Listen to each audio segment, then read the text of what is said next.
She's an award-winning writer, a hunting guide, archery and rifle instructor, keynote speaker, and all-around outdoors woman who encourages you to get outside, hunt, fish, shoot, and savor all that life has to offer. And now, here's your host, Mia Anstein. Well, hey, hi, hello. I am so happy to be visiting with you again. Welcome to the Mac Outdoors podcast. If you've been here before, welcome back. And if you're a newcomer, I hope you enjoy the show. Today, I'm going to be visiting and sharing some fun Florida information, facts, and so forth. I want to let you know that everything we will be talking about, I will include links in the show notes or over at miaanstein.com. If you head over to the website, there are book clubs, there are membership areas, there are areas where you can find additional information. I welcome you to explore and learn and sign up for whatever you would like. I also do have some tips and gear lists, as well as an ebook about how to book your guided hunt. So go ahead and check those out. And so without further ado, I do hope you enjoy the show. And if you have any questions or would like to provide feedback, you can email me. The email address is contact@miaanstein.com, or you can find Mac Outdoors on Instagram and Facebook, or find Mia on most social media outlets by looking for Mia Anstein. If you enjoy this episode, I do encourage you to share it with family, friends, or other people that you think would like it as well. This winter, stay warm from head to toe with WSI Sports' heater gear layers. Use Leah's affiliate code, LLCO10, at WSISports.com and get 10% off your order. All products are proudly made in the USA. WSI Sports is bringing back pride in American-made clothing. That code once again, LLCO10 for 10% off at WSISports.com. Today I'm visiting with Travis Thompson of All Florida, and we met at the NASC Summit in Bozeman, Montana, where we were arm in arm with plenty of legislators from the United States, and we learned a ton. However, we were virtually introduced by a mutual friend, Gabriella Hoffman, who is the host of the District of Conservation podcast. And we had time to chat there, but there's a lot more that I wanted to learn. So I'm so happy that you joined me today. Travis, would you introduce yourself for my guests? Hey, Mia, thank you for having me on. And Gabby's great. I love Gabby and District Conservation, and it sounds like you guys have known each other a long time. My name is Travis Thompson. I'm a 5th generation Floridian, which is kind of a rare thing. So I am the host of the Cast and Blast Florida podcast. I am the executive director of All Florida. It's a new nonprofit in Florida. And then we run the largest waterfowl hunting operation in Florida, which you don't really think of Florida as a hunting state, but we're going to talk about that, I hope, and all the great opportunities we have down here. But I've been a fishing guide, a hunting guide, a little bit like some of the stuff that you've talked about, where you kind of do it all. I go speak at conservation stuff. And anyway, that's me in a nutshell, the 30-second pitch. Yeah, and that's a great 30-second pitch. 30-second pitches are difficult to cram in when you do as many things as we do. But I like what you've said. And part of what you said is what inspired me to ask you if you would come on the show. And it is that you wear a few different hats. You're not just a one thing at one and done. And I wanted to talk to you a little about the hunting, because that's all I've done in Florida. I actually am probably a rare person. I've only gone to Florida to hunt. I've never been to Disney World. So the hunting is super exciting to me. And then you and I had visited a little because I have a friend that I think lives in an area near you who is a fisherman, and we talked fishing. So I was hoping today to talk a little about the hunting and fishing. But before we get into that, I wondered if you could tell me a little about All Florida and what it represents. I did go look at the website, and you do talk about real conservation. And I was kind of curious as to what that means to All Florida. Well, to me, and probably to you, it means, I mean, we were at the NASC Summit, which was the Sportsman's Caucus Summit, and a lot of the conversations, a lot of the sessions, I thought it was a great conference. And a lot of the stuff you saw, they talked about the North American model of conservation. And I'm a disciple of that. I'm a big believer in that. And in Florida, we've seen a shift. We've got 21.5 million people.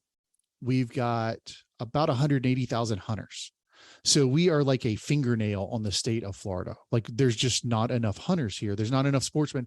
And with that, we've seen even political shifts away from consumptive use, away from utilitarian use of wildlife resources. So everything we talk about down here is preservation, preservation, preservation. I hear politicians say it. I hear NGOs that are conservation NGOs saying we need to preserve this land.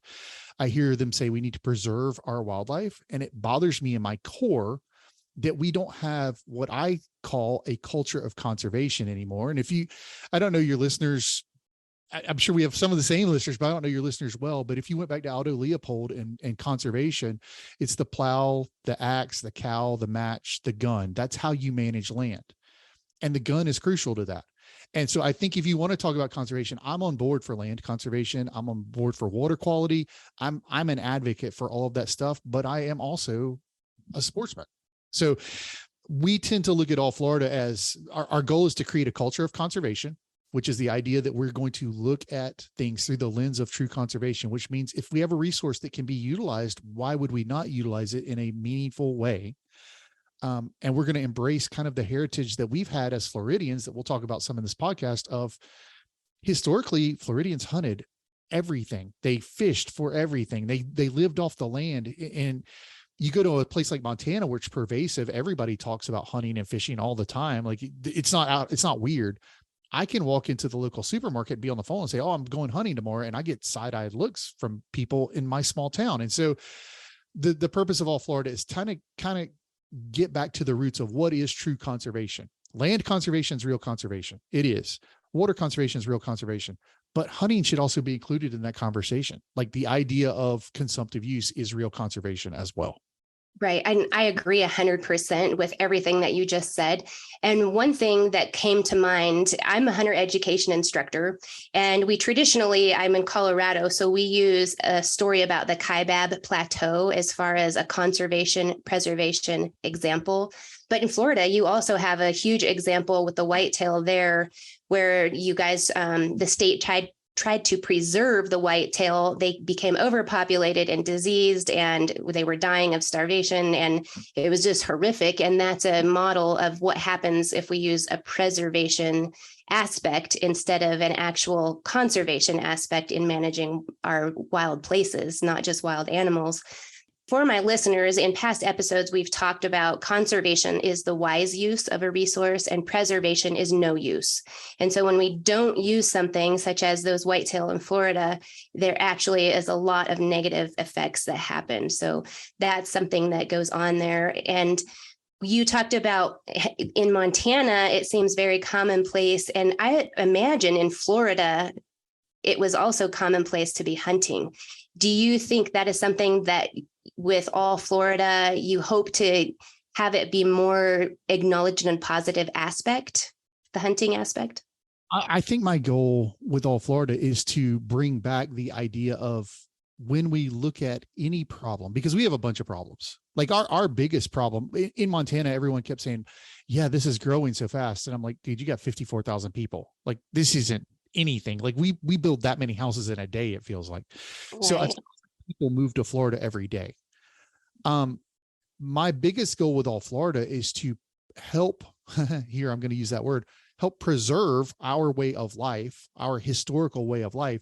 And the way to do that is through conservation of land, of water, of fisheries, but to also embrace the use of these wildlife resources. I'll give you a great example is Florida is the only state with more than 1,000 bears where we don't have a bear season. We have more bears in Florida today than we did when Hernando de Soto landed here in 15, whatever it was. So why are we not looking at this resource as a way to, and I'm not a big game hunter. I'm a duck guy and I'm a fisherman. I like stuff with feathers. But at the end of the day, why are we not having a conversation about can we utilize this resource in a way that's generating funds for more wildlife management areas, more more studies on bears, more human bear interaction reductions. We could use these funds to do a lot of things, but also utilize this resource and allow people to pay the state to utilize this resource. It's like backwards of conservation, but we have such a high threshold now in our state to try to get past this mutualistic view of wildlife that's become really, really cumbersome. So the idea of All Florida is, it's a tough needle to thread, but we're not trying to be a sportsman's organization. We're trying to be a true conservation organization. And I think a true conservation organization would embrace sportsmen's practices in many instances, because many of those fold into true conservation. Right. And do you work together with sportsmen and landowners, or are you specifically working with legislators, or how are you working that aspect? Both.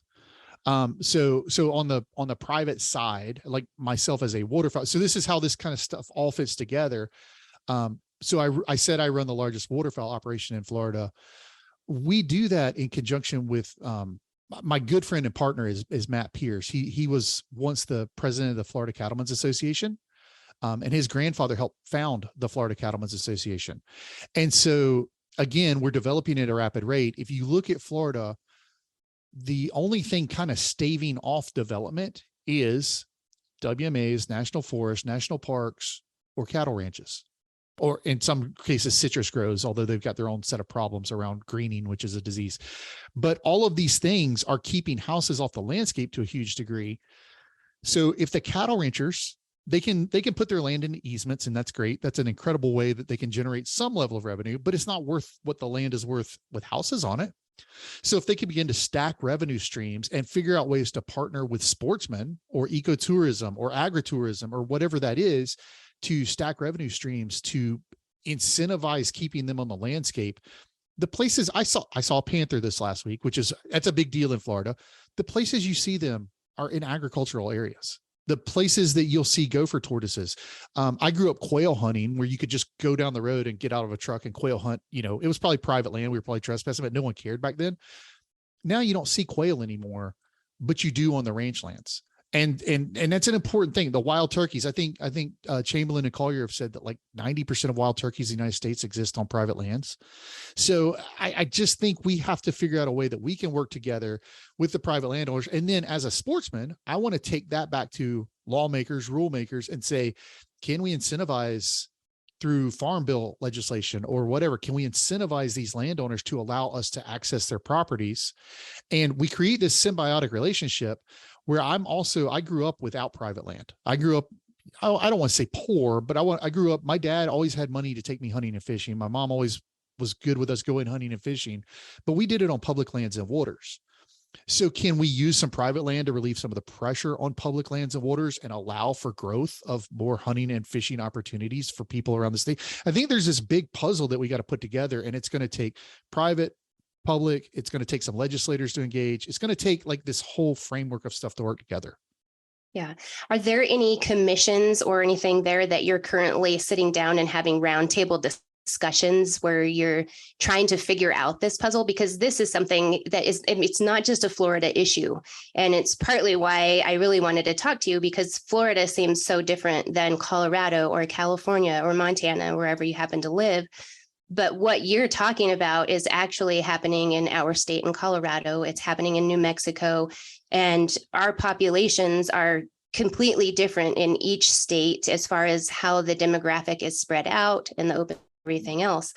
I'm also on the Colorado Cattlemen's Wildlife Committee. I'm the vice chair of that committee. So I understand how the crossover happens. And that's actually how I ended up on the committee. Is I was on the wildlife side, and then it was like, oh, you have cattle? When we were at the Capitol talking about issues, and it was something with Farm Bill and that kind of money issue. And so I ended up, but well, of course, we should cross over. And so I've been able to facilitate conversations there. And we've also created umbrella groups with sportsmen that we're all trying to reach a common goal so that we're not fighting against each other. Is there anything like that going on in Florida? There is. I will say it feels somewhat disjointed in Florida, but so Matt and I, we came to this from Matt grew up hunting and fishing on a cattle ranch. Like that was his, I don't want to call Matt a hunter. He's a rancher, but he shot deer when they wandered through the property, and he hunted, but we have really tried to be consistent in telling our story. That's what he says to me all the time. He's like, we just keep telling our story over and over. Mm-hmm. And what we've seen, this is year 3 or year 2.5, I guess, of us doing our partnerships together. And what we've seen happen is we've had more and more landowners reach out to us and say, how can we, because we do some things a little different. And I have to be really careful about the way I say this, because I don't want it to ever seem reductive to a hunt club or to anything else, because I'm supportive of all that stuff. But we actually price our hunts lower, and we do that to try to incentivize, in Travis's mind, Travis's dad in 1985. Like, I want my dad in 1985 to be able to afford to take me on this hunt, whatever the cost of inflation is and everything else.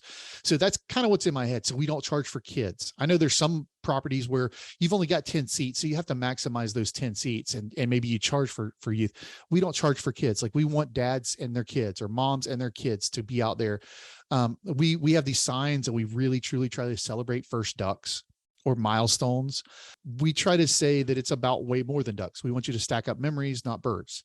So we really have created these talking points, and we've done a lot of these podcasts and this kind of conversation. And through that, we've had some very large landowners in Florida reach out to us and say, hey, could you work with us to help maybe create a program like this on our property? And I've had some people advise me, say, well, don't give away your secret sauce. And I'm like, dude, if I can work myself out of a job on this, like, the state wins, Florida wins, hunting wins. And I'm going to guess I can find a way to make a living somewhere else. Like, I don't think that's a real threat. So to answer your question, I think it exists in some pockets, but I don't think in Florida we've been as strategic as we should have been historically.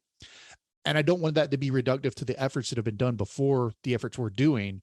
But I think we are really looking at this as a long game. If I want hunting to exist in Florida in 50, 70, 100 years from now, what steps do we have to take now to ensure that there's not just land available to hunt and landowners willing to work with hunters, but also, where's the next generation of hunters coming from?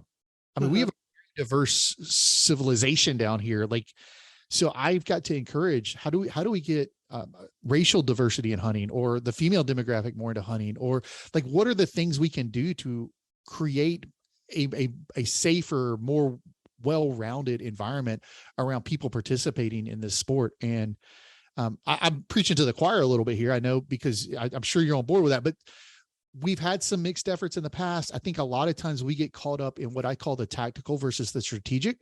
We want to put the fire out versus looking at how we can build a fireproof house. Right. And I think sometimes you have to put the fire out. That's what's in front of you. But I also think we have to be longer term, kind of cognizant of the decisions and the conversations we're able to have, and how can we shape what the future looks like. And I think that's where we're at today, is we're not there, but it's like a giant flywheel. It takes a bunch of little pushes to get it spinning. We're just doing a bunch of those little pushes right now. And we're starting it feels like every season we feel like we're gaining momentum on that conversation. It sounds like you're doing great things. And I really like that you allow the youth to hunt for free. We also, when we were doing full-blown guide business here, we did that as well. We had 15 and under could hunt for free as long as their parents were with them or a guardian. But that's a great way to encourage people. It's very welcoming. And a big thing with some parents is they don't want to drag their young one along. And I think bird hunting especially is a great way to bring them along. You're not having to worry about, spooking a deer or, a skittish whitetail or something like that. So that's a great place to get started if you have a youth or for a new hunter. I always say newer hunters, if you can sit in a duck blind together, or if you can go walk fields looking for quail or pheasant, that's a great place to have conversations. You can ask questions. You can be talked through each aspect of the flight that's coming in and what we're going to do and all of that. And if it doesn't work out, it's okay, because hopefully there will be more afterward. If you were to give advice to somebody who wanted to get started hunting, I'm obviously preaching to the choir as well by talking about waterfowl, but what would you suggest if you were to go to Florida to hunt or get started? What would you suggest? Go to a guide or try to find places on your own? So somebody getting started, yes, I think a guide's a great place, but I also recognize there's a barrier there. Like there's a cost barrier. And I think I recognize that. I mean, this is how I make my living.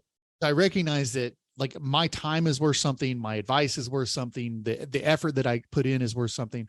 But I also recognize that not everybody can afford the rates for a day or a week or whatever they want to do. So my biggest advice is to engage. Oh, I can't believe I'm going to say this. Social media is the worst thing ever, but it also should be a great tool. Like I said this recently, if we could go back 25 years ago, like our generation, I know that when we talked, you mentioned you had kids that were older. I do too. So I'm going to guess we're close in age, but our generation, like if you said, we're going to give you a tool that you can carry around in your pocket and be able to contact anyone at any time and share pictures and stories and everything else, we'd be like, oh, give it to me. That's the best thing ever. But we abuse it. Like the society abuses it. But I think there are some groups out there, and I'm not going to say they're all of the groups. It's far from that. But there are some groups out there where you can get on social media or Instagram or wherever and find people that are willing to take you hunting, particularly in Florida. I know that our Cast and Blast Florida group, that's a plug for our own group. We see that all the time. We've really tried to create a culture of R3 in that world, to where a couple of years ago, we did a program where for charters, we called it Pay Your Age. And if you were 35 years old, you paid me $35 and I took you on a charter. That's cool. It was really cool. It was really well received. We had great success with it. And I had a 72-year-old man who we did not charge, who killed his first duck with us that year. Thought that was pretty neat. He had never killed anything. So the next year, though, the one hole I saw in it was we had a lot of hunters convert over. So people that deer hunted, people that had squirrel hunted, whatever, we saw them become duck hunters, and that's a win. But I really wanted people that were not exposed to hunting to come hunt. So the next year we changed it and we called it Help Me Hunt. And we did a program wherein our listeners, our podcast listeners, bought stamps for people and licenses for people, and we would take them on trips for free. And so I think that year we had 25 people kill their first ducks. That was a win because these are people that had come into the world, but there's stuff out. And so doing that stuff, talking about that stuff, it really kind of created this culture of people got excited about, well, you know, I have a friend he's a chiropractor. He's a fake doctor, and he duck hunts a lot. He duck hunts hard, and he duck hunts on Wednesday. And I'm not going to take credit for it, but I know that through our relationship, I've seen him really shift who he hunts with, to where he's taking, he says, you know, every year I try to take 3 or 4 new people and get them on their first wood duck or their first model duck or their first teal or whatever. And we've seen that kind of become pervasive in our state a little bit in the waterfowling community. And then we've seen some groups, I'll say for us in Florida, I don't want to speak to them as a group nationally, but for us in Florida, like Backcountry Hunters and Anglers in Florida does a lot of small game hunts. That's a great entry level opportunity. They do a lot of youth programs. That's a great entry level opportunity. Delta Waterfowl is doing huge stuff in Florida now. Like they've just hired a regional director here. So some of these, used to you joined a nonprofit and you went to a banquet and got asked for money. I think a lot of these nonprofits have recognized that we have an opportunity to really influence and shape what the future of our sports look like. And so Delta is one that's really near and dear to my heart. Those are good friends of mine. They do university hunt programs. So if you get involved in a Delta chapter in Florida or reach out to a Delta chapter in Florida, somebody there is going to get you hunting.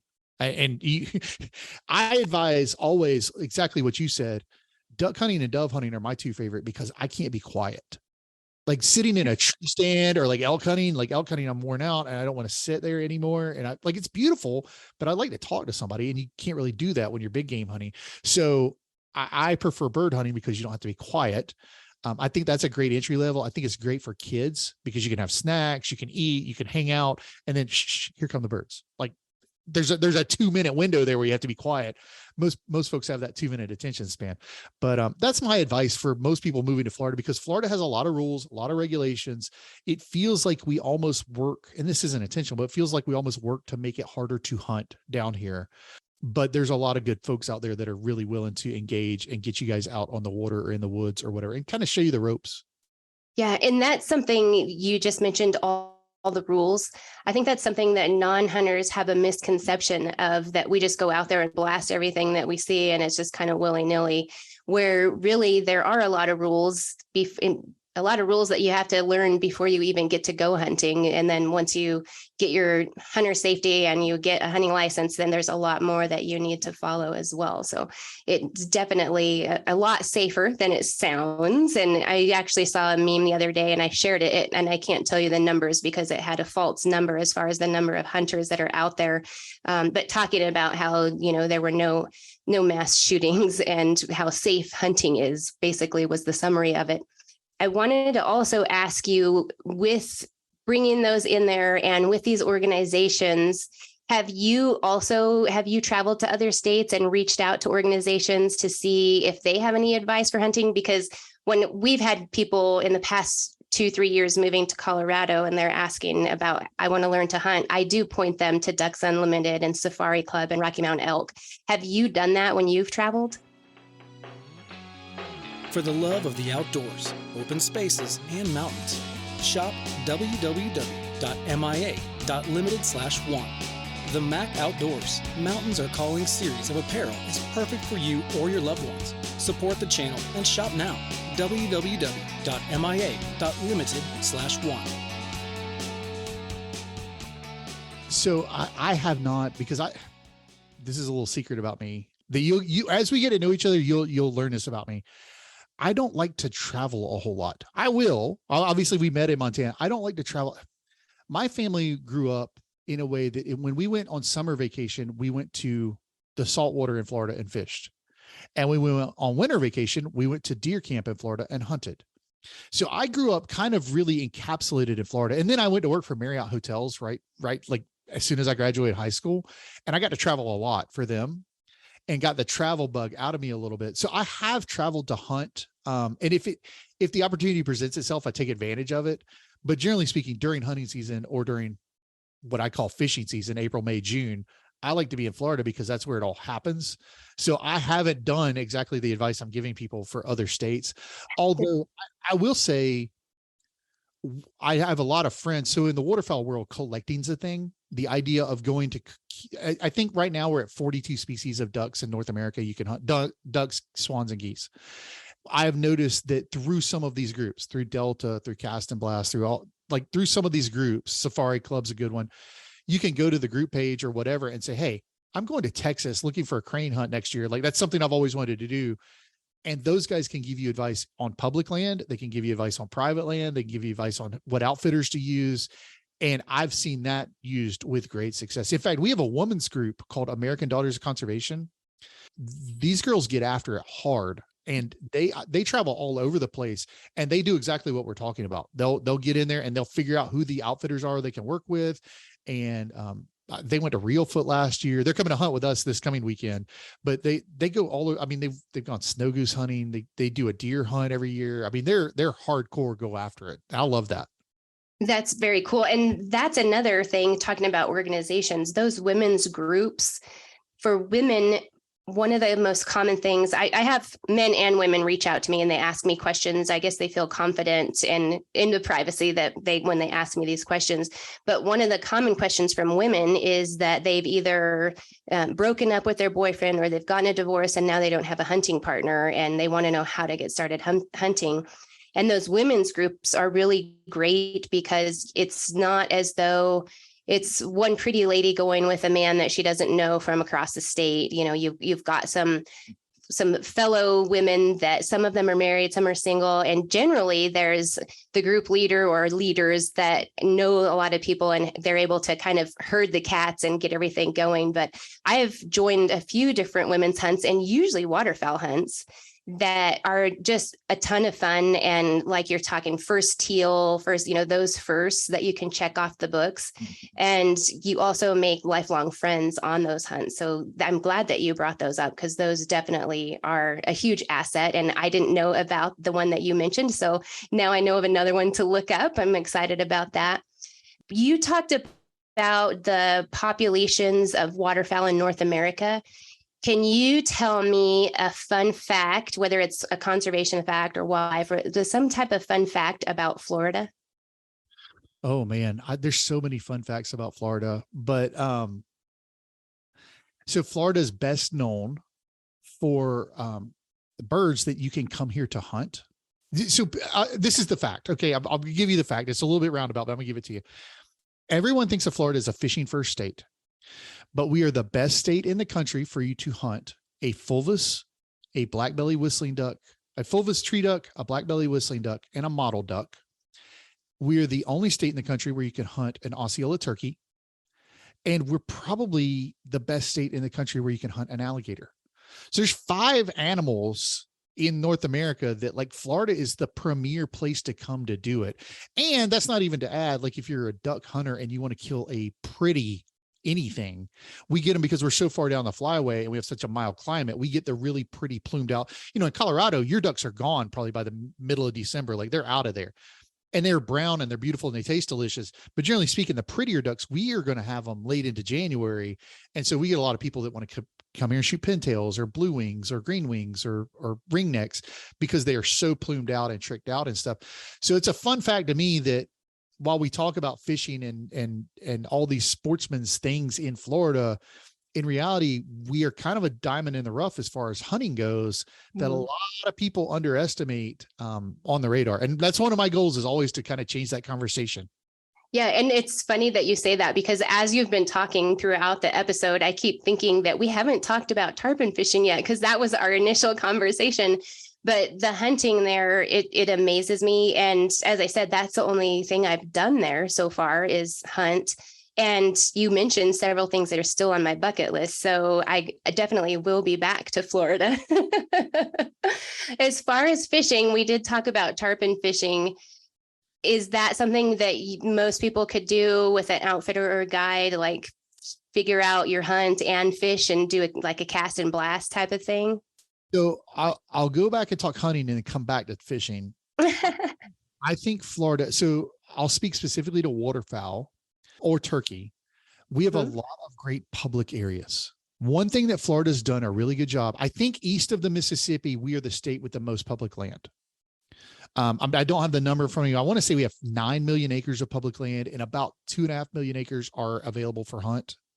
So it's a significant piece of pie in our state that you're able to recreate on. That's a good thing. We have a lot of people, but still, it's a pretty cool thing.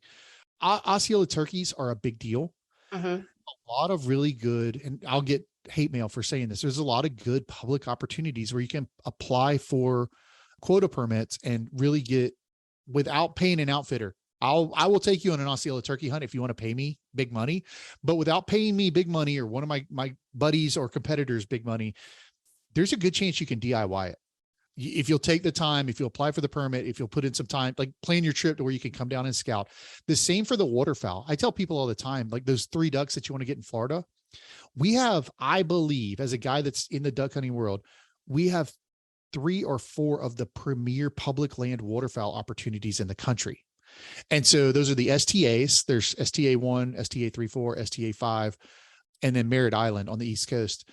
You can put in for those quota permits and experience, like, we're not all about greenhead mallards. We like to kill variety bags of ducks. Like one of the big things down here is to kill 6 drakes of 6 species. That's a pretty neat thing that we try to do a lot.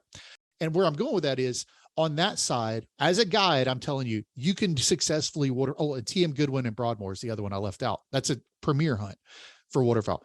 You can do those basically for the cost of your travel and the free permit or the $25 permit or whatever, if you can get drawn. No cost for a guide. On the fishery side, I advise, if you're going to go tarpon fishing and you want to shave some time and money off, I would advise you hiring a guide. You can do it yourself. You just, much like in duck hunting, you can run traffic on people where you're shooting at ducks or you're set up too close and you can interfere with someone's hunt. Tarpon fishing is very much like that. You can mess up a long stretch of the beach. So I beach fish for tarpon. I'm on the Southwest Florida coast, and don't call me for tarpon trips, but if you reach out, I can absolutely get you with some guides that are incredible at it. And they do it just about full time. A lot of what you're doing is you're going off the beach and you're posting up, and I like it because it's like hunting. You're looking for these pods of fish. You're not just blind casting. And when you see them, you're getting your bait in position. So it's in front of them, they intercept it, and then all hell breaks loose. I mean, they just start doing cartwheels and flips and everything else. It's incredible. But there's a little bit of a trick to boating safety. You could get yourself in trouble. But also there's an etiquette to how you fish the beach, because if you think of it, the beach runs north-south. The tarpon will generally stay in a lane, and that may be 10 yards off the beach. That may be 1.5 miles off the beach. But if you happen to run up and down that lane, you push the fish deeper and it affects everyone's day. So what you usually try to do is figure out, let's say they're 200 yards off the beach and you're fishing there and you're catching them, to leapfrog the next boat in line, because you're drifting. Let's say you don't get bit and the fish move by you. You want to go get in line again. It's customary that you run either way in or way out and go down to get in line again, so you're not interfering with the fish. So it's just a thing. I mean, there's YouTube videos out there on how to do it. My friends over at Salt Strong have done some great videos on tarpon fishing in Florida if you want to DIY it or learn how to do it yourself. But I can tell you, the time, energy, and effort, unless you're just a DIY person, if you're going to be in Florida for a couple of days and you want to go catch a tarpon, book with a guide. It's almost just, I mean, it's almost kind of a no-brainer to do it. But I would also say, set your expectations with the guide. There's some guys that just want to go soak cut bait in a pass, still catch a tarpon. There's nothing wrong with that. I've caught a bunch of them that way in my life, but that's a different experience than chasing them up and down the beach or fly fishing for them or pulling across the flat. So just kind of figure out what your expectation is with your guide too, because it's not fair to you or them if you have an expectation and they have something else that they deliver and that's not discussed up front. So not all tarpon fishing is pulling the flats of the Keys. A lot of it looks very different, but I'm very partial to Southwest Florida in the spring, or the East Coast of Florida in the mullet run, when fish are just going bonkers over big baits. And what time of year is the mullet run? It usually starts like late September and runs through November. And there's no real timing to, I mean, there's legendary stuff in Florida. There's the worm hatch in the Keys, the paleo worms. When they hatch for like 3 days, tarpon will eat anything you put in front of them because they're eating those worms. And honestly, it lasts probably a week and a half, 2 weeks, but you have to time it. And it's like, it's hard to pull off because you have to be able to go the second someone says you need to get down here. The mullet runs a little bit longer. You use big baits, and usually that's a live bait thing, because a mullet is you're talking, they swarm up into these schools to spawn, and there'll be schools that are miles long of mullet just up against the beach. And it looks like they're just cratering as fish, tarpon and sharks are just exploiting them.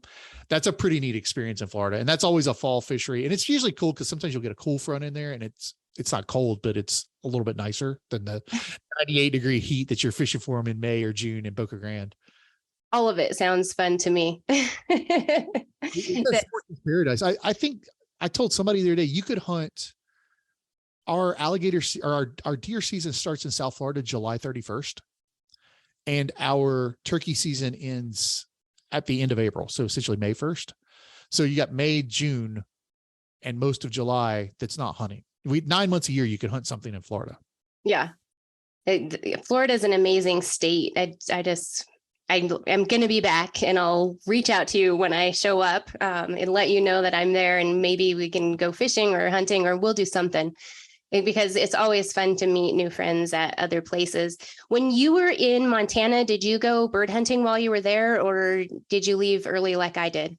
I did not leave early, nor did I go bird hunting. And I kind of regret it because I know Jesse Dubel from New Mexico Wildlife Federation and Mike Butler. I saw their pictures from Tennessee Wildlife. They killed a bunch of geese and ducks on the duck hunting.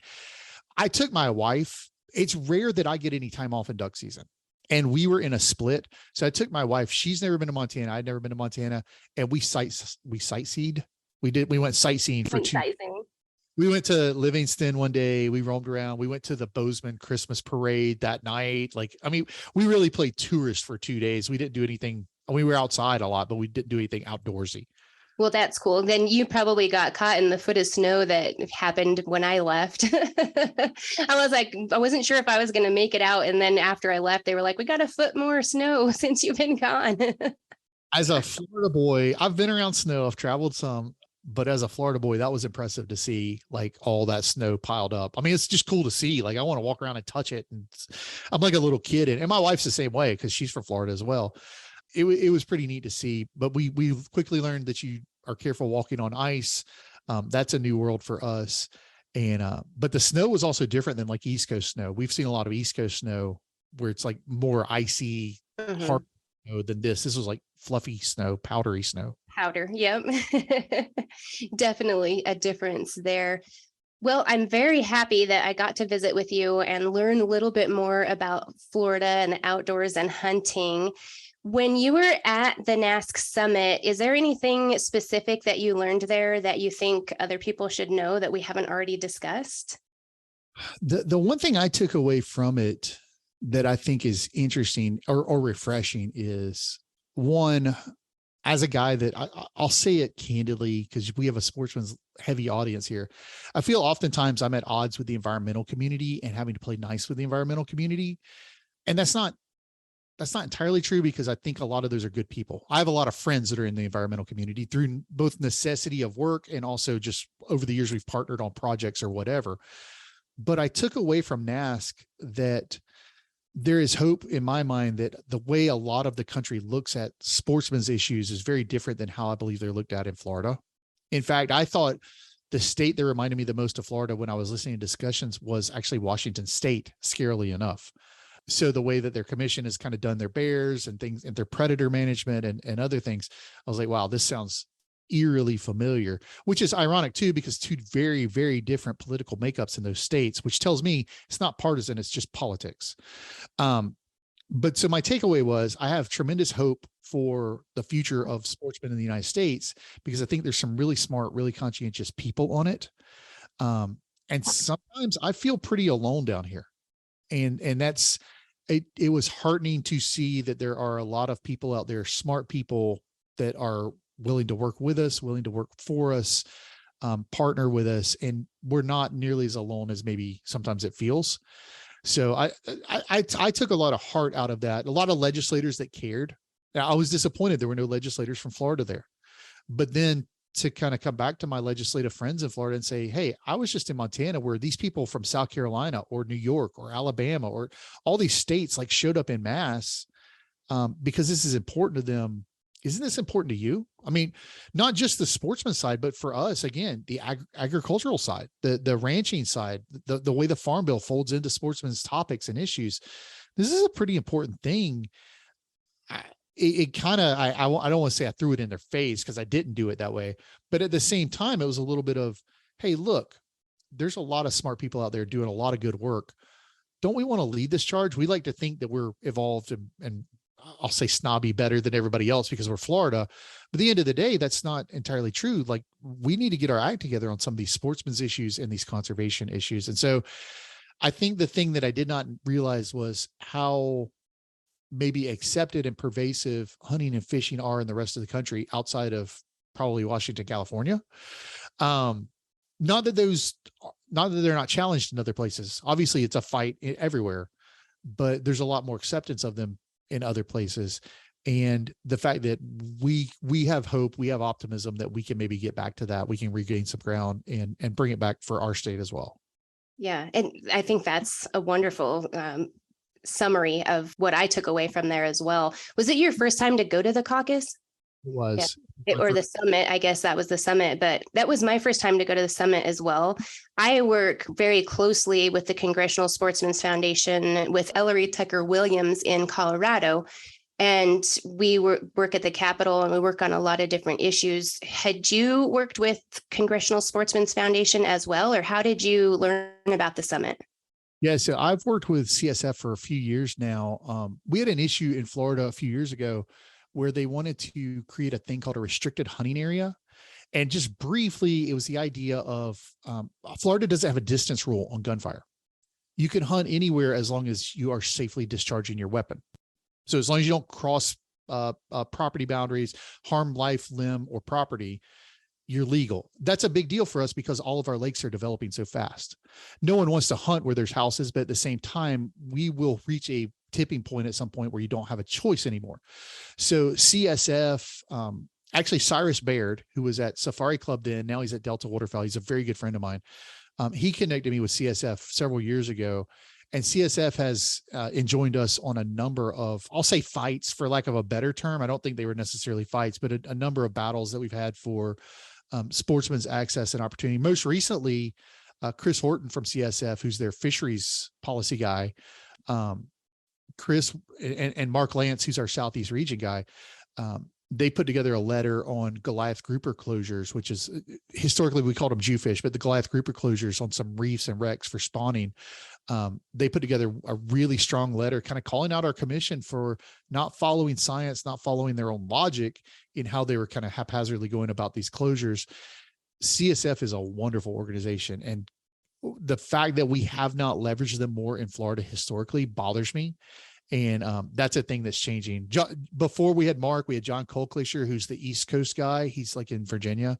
Both John and Mark have been incredible. Chris has been incredible. I didn't get to meet Ellery, but I actually need to reach out to Ellery because I want to talk to her about some of the folks she had on from Washington.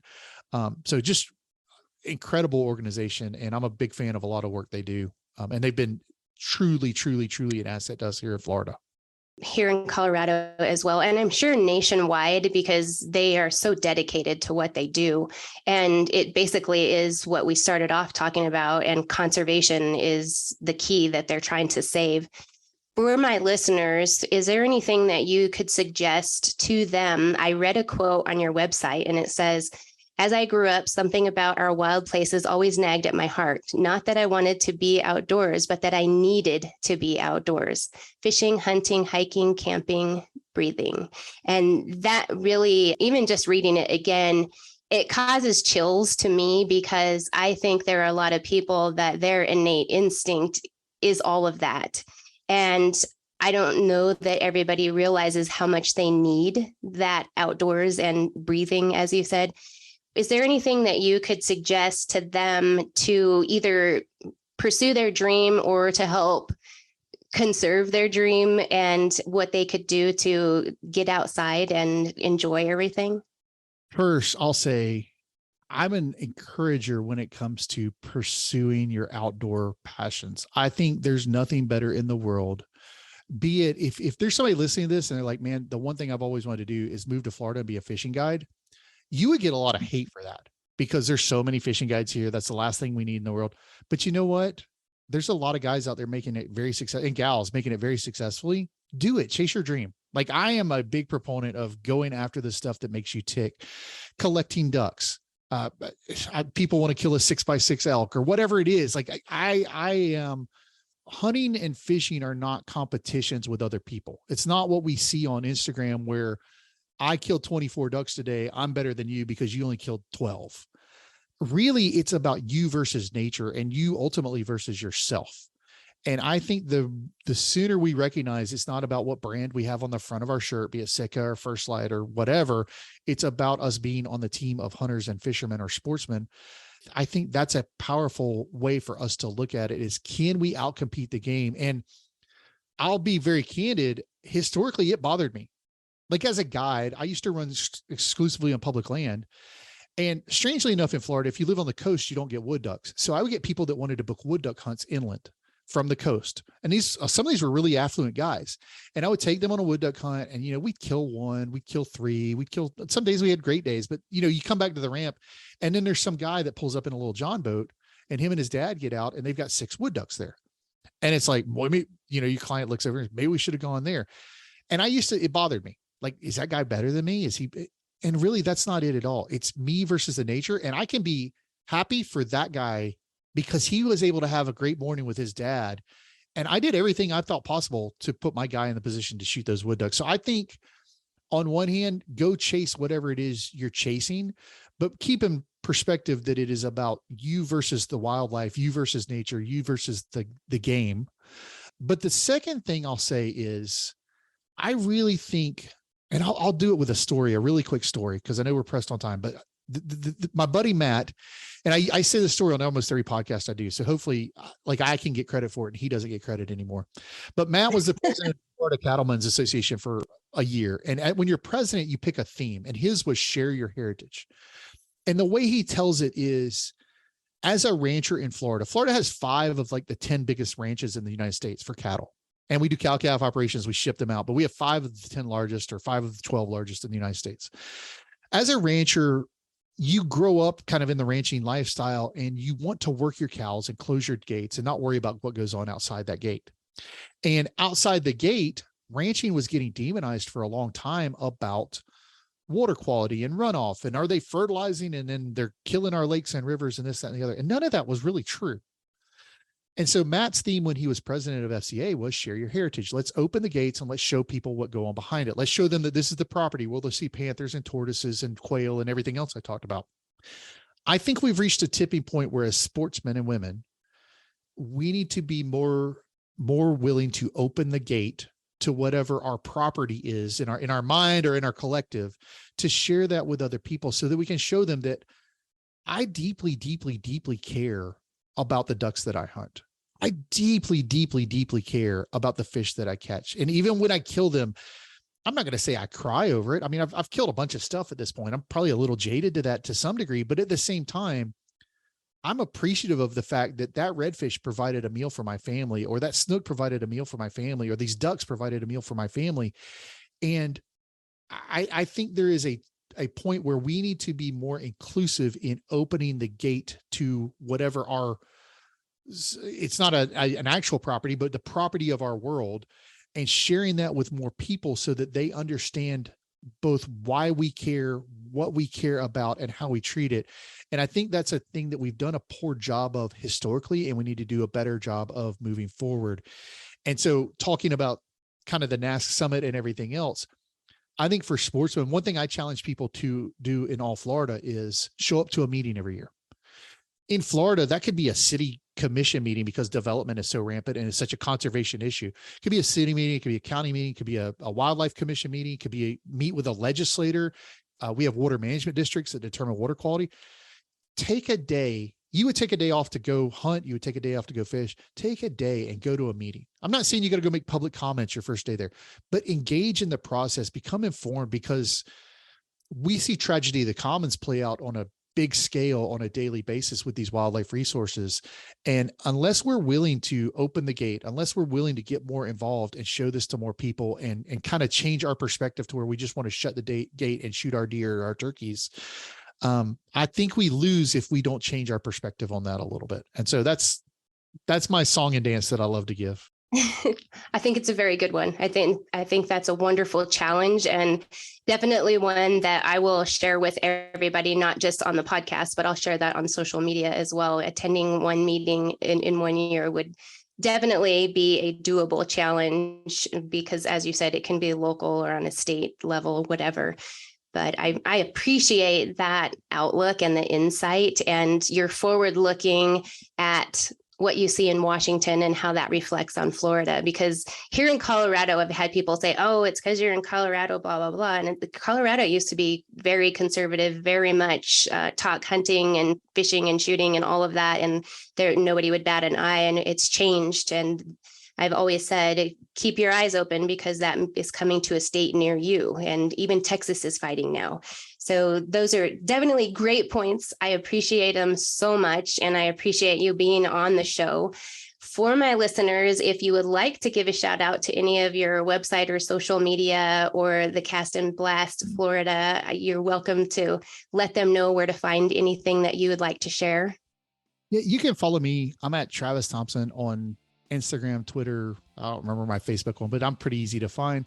And All Florida, allfla.org is our social handles for that. And then we do have a Cast and Blast one. I don't update it nearly enough for you guys to go follow it. You're welcome to go find it. It's at Cast and Blast FL. But between all of those media outlets or social outlets, we get enough information spread around. Very good. Well, as I said, thank you so much. I really appreciate you being on the show, and I'll include links in the show notes, and I'll be in touch with you when we get some Florida planning going. Please do, Mia. I look forward to it.